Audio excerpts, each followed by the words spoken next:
সঙ্গীত শিল্পী নাজমুন মুনিরা ন্যান্সি ৩২ নম্বরের বাড়ির সামনে গিয়ে একটি ছবি তোলেন।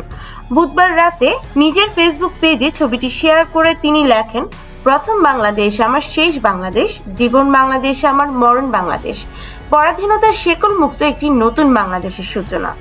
এরপর আরেকটি পোস্টে তিনি লেখেন, আমি এখন সুখে আছি, আগুন জ্বলুক খুনিদের বুকে, ঘুমাতে গেলাম। এক সাক্ষাৎকারে ন্যান্সি বলেন, এবারের ঈদ আমার জন্য এক অন্যরকম আনন্দ বয়ে এনেছে। শেখ হাসিনা মুক্ত বাংলাদেশে আমি নতুনভাবে কাজ করতে পারছি, মামলার ঝামেলা ছাড়াই চলাফেরা করতে পারছি। তাই এবারের ঈদ আমার জন্য সত্যিই বিশেষ। এর আগেও ন্যান্সি একাধিকবার আওয়ামী লীগের প্রতি নিজের অসন্তোষ প্রকাশ করেছেন। এবার ধানমন্ডি ৩২ নম্বরের বাড়ির সামনে গিয়ে ছবি তোলার মাধ্যমে যেন তার সেই অবস্থান আরো দৃঢ় করলেন।